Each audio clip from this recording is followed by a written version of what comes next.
Hi, we I think are live and a go, but I will give a couple of minutes to let some people get on here. We're very keen to be talking about postnatal depression tonight and to be able to, most importantly, answer any questions that you might have. I'm just double checking on my phone that it's working because, well, sometimes technology isn't your best friend. And I'm also not able to see if anybody's on here. So I need to pull up the comments because for some reason they're not showing. Oh yes, I'm seeing people. Okay, awesome. So obviously really keen to talk about postnatal depression tonight. Oh, there's lots of you on here according to my phone. I'm going to have to leave that up because I think the comments will start there. All right, so really keen to talk to you more about postpartum health and postnatal depression and why that happens and what we can do. I'm just trying to get my notes up as well, if you just bear with me.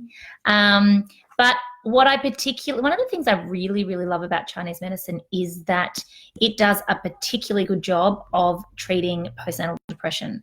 And we can talk a little bit more about why that is. But, excuse me, but in my experience, there's some very common things that happen for women who are suffering from postnatal depression. And so what I would ask, we're about to get started, obviously. What I want to ask is if you know somebody that's going to benefit from this, please share it, probably share it privately so that they can join us. And if you do feel comfortable sharing it on your page, that would be awesome. But I also particularly love affirmation, love hearts, thumbs up, those sorts of things make me feel good. So if that is something that you feel called to do, then absolutely hit the like button because, we all like to be validated. It makes me feel like I'm contributing to the world. So postnatal depression is very interesting because recently I talked about matrescence and this idea that when we become a mum, there's a very split second where you're not who you used to be, but you're still the same person. So for example, the day that I gave birth to Olivia, all of a sudden, half of me or part of me is Olivia's mum and part of me is Nat Kringoudis. And I think that transition is something we don't talk enough about and we're not necessarily prepared enough for. I'm going to clean my little camera here because these new computers, right where you open it, that's better. Right where you open it is where the camera is. And I could see that it was all blurry. So I think it's really important to continue to have conversations as women around, I'm laughing because I can see Facebook on my phone is 5 seconds behind me cleaning the camera. We don't talk about it enough. We don't sit around like we once did in women's circles and really nurture the pregnant woman. We are so fast-paced. We are so possibly living with our head in the sand when it comes to this because one of the main things that we need as new mums is love, care and support. And it's not that you're not getting those things, but we don't get them like we traditionally did and we certainly don't ask for them. And sometimes, when you first have a baby, you don't know what the heck you're doing and the baby doesn't know when the heck what it's doing. Once you've had a child, at least that becomes a variable for the next time if you so choose to have another child, that you at least know what you're doing. And I think many can vouch for the fact that second pregnancy and second child often is easier just because you know what you're doing. So postnatal depression obviously is the name that's given or the label that's given to depression that develops between 1 month to 1 year after having a baby. So it's not the baby blues. It's not that day where your milk comes in and you're all sorts of tears and emotions, and that can last for a few days. It's definitely after a month of having the baby, or it might even be sooner, but it's definitely not those baby blues that we talk about. It's usually around a week after or 5 days or so after you've given birth that you just have that day of tears. And I think a lot of people can relate to that. So some of the things or the symptoms that we see, just to get this out the way in case you're watching, and maybe you're watching because you're a mum-to-be, so if anyone knows any mums-to-be, please share this as well with them, is that I want to talk through the symptoms just so that we can get that out and, keep talking.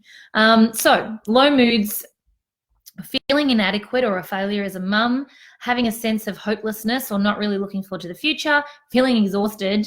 Don't just take that symptom alone, because I'm pretty sure every new mum feels exhausted. Empty, sad and teary, feeling guilty, ashamed or worthless, feeling anxious or panicky, having trouble sleeping. Again, don't take that too seriously, because as a new mum, you're probably not sleeping, but it's more about the fact that you can't sleep even if you wanted to. Sleeping for too long, having nightmares, worrying excessively, obsessing over the baby. That's, again, you're just learning your way. I know I used to obsess about my children breathing. Are they still breathing? And feeling scared of being alone or going out. So they're some of the most common symptoms that we see. And if you have any of these symptoms for 2 weeks or more, then you definitely need to look at what the deeper cause might be. There's also other things, I should say. Sometimes there might be thoughts of some type of self-harm, doing harm to themselves, their partners, harming the baby. Definitely something that you wouldn't let continue for a period of time. Again, I really think that we don't talk about any of this enough, and some of those symptoms or some of those feelings are quite normal, but when they do persist for a period of time that is longer than a couple of weeks, then it's definitely something that you want to look into more. Now, why do we experience postnatal depression? The stats I could find for Australia were that 1 in 7 women were said to experience postnatal depression. Now, that's the 1 in 7 that are actually saying that they experience it. And then how many mums do we speak to that say, oh, I'm so sure I had postnatal depression, it was just never diagnosed? I think that's really, really common.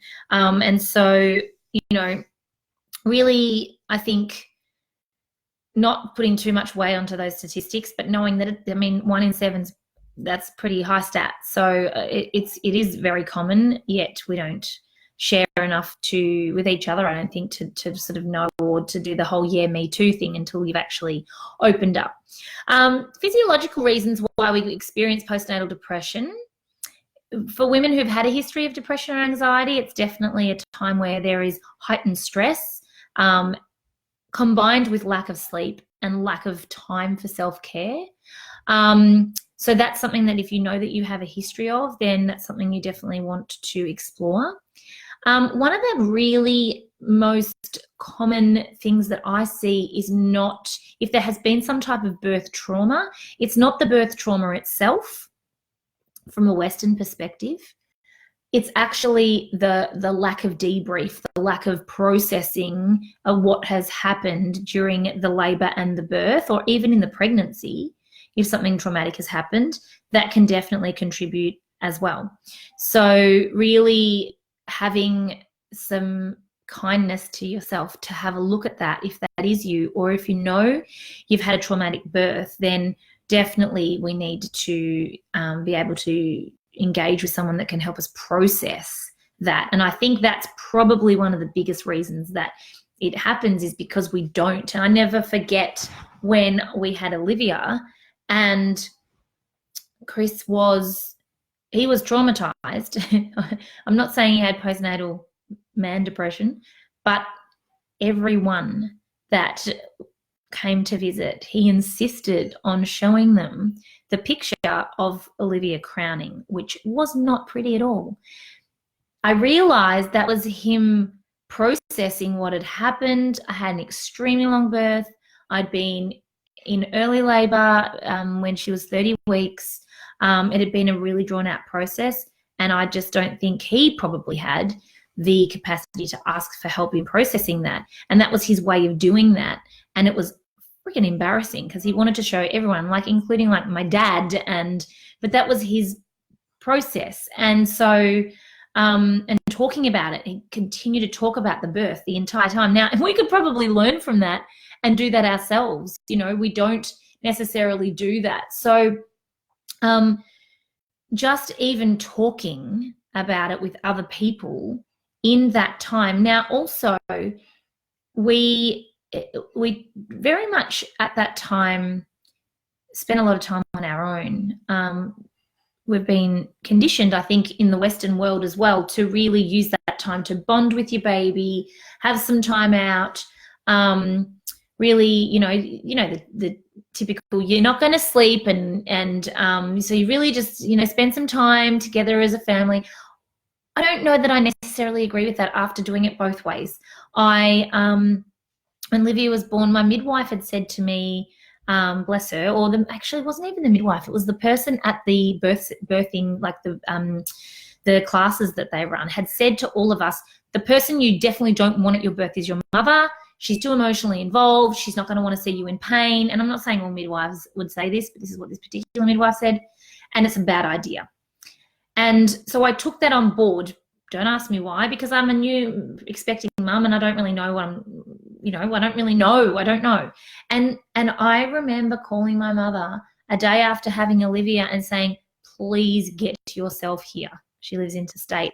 I don't want to do this on my own. And then when we had Geordie, I came home to a house full of people that were staying with us, mum and dad, my sister and her family, and it was the best experience because there was this whole support crew of people around me, and it really was easier. And I knew what I was doing, granted, but it was so much easier. And so just really, I think never before have we not had that kind of support. We lived in communities, we lived in villages, we lived in tribes, and there was plenty of people to support the mother and the baby and the recovery of the mother. And I think there's definitely something to be said about that. From a Chinese medicine perspective, and this is why I love Chinese medicine so much, birth trauma and blood loss are definitely two key things that we look at in treating postnatal depression. And I can see it time and time again when a mother has had a traumatic birth and lost a substantial amount of blood, they seem to be absolute factors in her health and the diagnosis of postnatal depression. So it's the number one question that I will always ask someone if they have had that. So in Chinese medicine, we see also blood as a breast milk as an extension of blood. If you want to translate that, that's obviously, nutrients. But often the other thing that we find is if we are having trouble, if we've lost blood, we often have, and there's other factors that can affect our milk supply, but often we have issues with breastfeeding. And then also that all hand in hand can definitely contribute to our emotional state. It's stressful. Breastfeeding is one of the most stressful things I've ever done. So Chinese medicine definitely looks at these reasons as to why, as well as how we are constitutionally. So we look at, strengths and weaknesses within our body to then be able to specifically diagnose. And I won't go into those and bore everybody. If you do want to ask questions about those, please do. But I understand most people are just like, okay, what do I got to do? So knowing, first of all, that they're the factors that definitely can be, I want to say set you up, because not everybody's going to have that, but they can definitely be contributing factors. And so again, what I love about Chinese medicine is it sets at looking at ways that we can start to support the body, replenish what's lost. Let's not forget, pregnancy sucks the living daylights out of you as a woman. But then at the end of having the living daylights sucked out of you, then you give birth, which is full on, and even the best birth is still a lot for the mother. And then at the other part of it, you have to then recover and feed a child from your body as well. So in Chinese medicine and a lot of cultures, this is why this whole 40 days or at least a month of bed rest, where the mother literally lies in bed and feeds the child and that's all she does, is extremely interesting and important for recovery. But we don't do that. I sure as heck, I was back at work within days of having Livy, not like long periods of time, but I didn't create a better choice for myself because I didn't know that I should. And so I think having that awareness as well, and again, it comes down to communication. And I certainly am not really proud of the fact that I did that, but I did what I had to do, and I'm not sure that that was necessarily conducive with recovery. I think the more we can nurture ourselves, the quicker and better we'll recover. I don't think recovery should be difficult, but it's going to be better when we put ourselves in the right position to recover. So obviously I want to talk about sunny pills as well and how that they can help. And then I want to talk about some other key things that you can do from a lifestyle perspective. But my friends at This Herb have created the sunny pills, which are a Chinese medicine formula, which is excellent at supporting our health, our emotional health specifically. And we've spoken in other articles and webinars about using it for preconception, pregnancy, and now obviously postpartum. The thing I love about them is that they're an easy solution. When you have just had a baby, you don't want to think about boiling up something. Chinese herbs, traditionally you boil them up, or having to take something that's difficult. You want it to be simple and easy, and that's one of the things I love, is that it's all in a capsule. So it's effective, it's simple, it doesn't affect any medications necessarily, but you always want to check with your doctor, but there really shouldn't be any interactions. It's safe for breastfeeding mothers, and it's extremely effective. And the reason that it helps, and it will also help with your recovery. And the reason it does that is because of some of the ingredients that are in it are there to support and tonify blood, which we talked about, blood loss, and why that's a big factor. So the main reason it helps with that is it helps to not only tonify and replenish that blood, but also helps with blood circulation. Other ingredients like ginger, for example, helps to support the heart and also has an anti-anxiety effect. So each of these ingredients that are in there really play a special role in supporting the body, but also looking at various aspects of health to be able to do that. So, you know, some other amazing herbs like Wu-Wei-Tzu. Wu-Wei-Tzu is... I never forget learning about it, and the lecturer, bless them, back in the day, he said it shines a light on the uterus, meaning it really helps for recovery. But I think I mentioned before, cinnamon or guizhi is blood tonifying. Lots of these herbs are very specifically chosen, not just for their single effect, but then how they can come together to create even a better effect. And that's Chinese medicine is such an art and does an amazing job of that. So the option of having something that's, like I said, really easy, really accessible and effective and safe, I think really is so very important. And if anyone has any questions about any of these things, please ask them now, because I think it's very important that you get the information that you need. I certainly wish that I had access to something like that. I was back when we were boiling up herbs and doing that sort of stuff, especially when it came to breast milk and recovery, and even things like you know, mastitis and all these sorts of other challenges that we have. At least if we can feel good, then we can transition through these things better as well. A couple of other things that I want to make mention of. No one really has many questions. Kate's saying that she wished she knew this at the time. And I think we don't know what we don't know, and it's really challenging because we can really beat ourselves up as well, and obviously when we're not feeling good, but we must talk about this to really be able to support each other better. Other things that I would say in terms of supporting your body through this phase. So acupuncture is absolutely amazing as well. So I would definitely be using herbs alongside of acupuncture if you can have access, or if you do have access to that. I would definitely be saying recovery and rest. You do not need to be a superhero when you've given birth.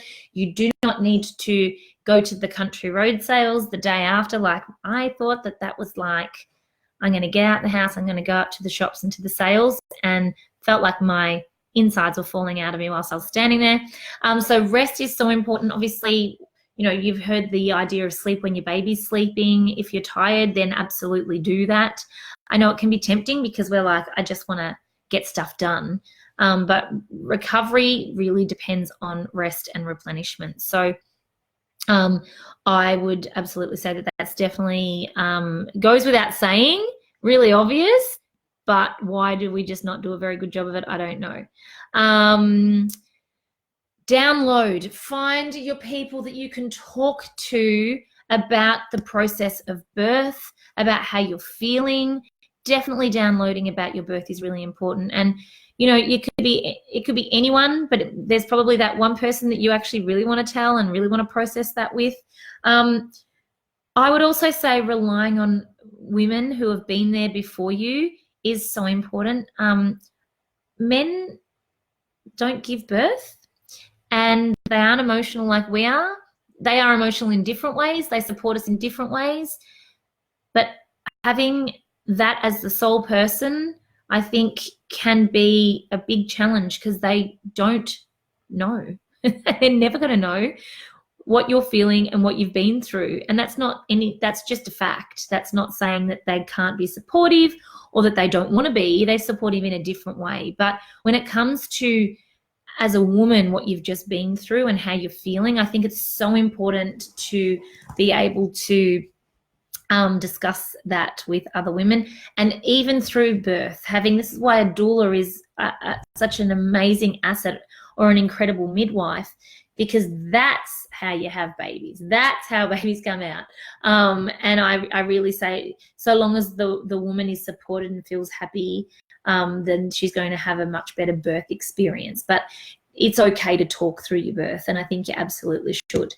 Nutrition is also something else I just want to make mention of. I know it kind of goes without saying, but at the same time, we are time poor after we've had children or had a baby. We might call for the nearest thing. We might kind of be thinking, I can just eat whatever I like, whenever I like. No, food is either going to be of benefit or deficit. Jessica, that's so nice. Thank you. So much wisdom from this. I'm glad. Food is either of benefit or deficit. If you are having issues recovering and you're eating a lot of inflammatory foods, that's not going to put you in the best position to recover. So the sugar, the gluten, the dairy, blood nourishing foods, obviously, if you've lost a lot of blood. So anything that is slow cooked, soups, stews, broths, red vegetables, the red stalks of the silver beet, beetroot, these sorts of foods. Have a look at the food and you can see nature's designed it perfectly. We just have to look to nature for the wisdom of how we eat, and it's already shown to us. So yeah, blood nourishing foods, eating enough food and drinking enough water so that your breast milk and your breast supply is there. I think that's also really, really important as well. And just trying to definitely, your baby is feeding from you. So, whatever it is that you are is what the baby's getting in terms of, your body's pretty smart and it does tend to prioritize. But again, if you've had a traumatic birth and you've had a long birth, then your milk's going to take longer to come in, and that's just because you're exhausted and depleted, and it can't necessarily do that. So trying to encourage this to happen through the right foods is also really important. Like I said, things like other tools for recovery, things like salt baths, if you can tolerate that once it's sort of not so ouchy down there, and it might not be ouchy at all, but just anything that's soothing and is going to help with recovery, I think, again, is also, again, it goes without saying, but very, very important. And being really honest with your partner too, not getting upset, but kind of going, yeah, we don't really know. Can you find someone that can help me that does know? And I'm not sure if anyone's got any questions, but I would love to answer any if you do have them. Like I said, really this whole idea of becoming, that you've become someone different literally overnight. You've got this responsibility as well, which is completely overwhelming, and couple that with either issues throughout pregnancy, trauma in the birth, and then beyond that. If you know that this is also another reason why I absolutely love pre-labor acupuncture, because again, you're setting the body up to the best that you can for it to perform during birth. When I say perform, it's not, you're not tap dancing, but it really does help to prepare the body for that. And I think it's a great asset as well that you can put in your toolkit. So it doesn't look like anyone has any questions, but what I really would still love for you to do is once I do end this live, if you feel comfortable to just grab it and share it, then I'll check here for more messages.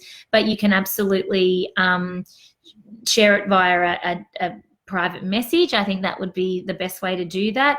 And just really, again, that comes down to us being supportive as men and women, for our tribe to help them through the process of birth. And really, a lot of this does come down to support and care. So, you know, a lot of it, like I said, is kind of a no-brainer.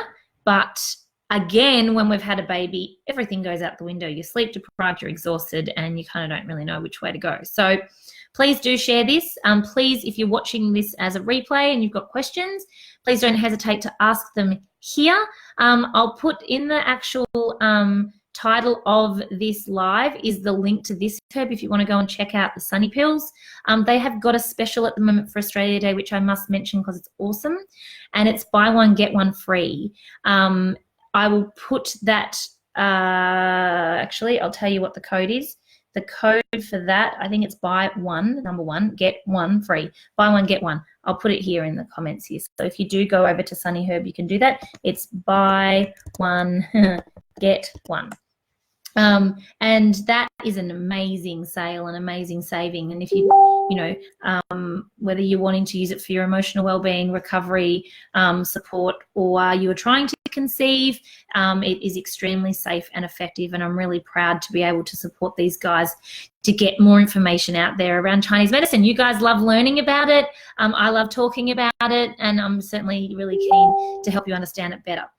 So I'll let everybody get on with, I don't even know what day it is because I'm on holidays, semi-holidays, but I think it might be Tuesday because I'm supposed to be playing netball and I had to cancel it for this very special live.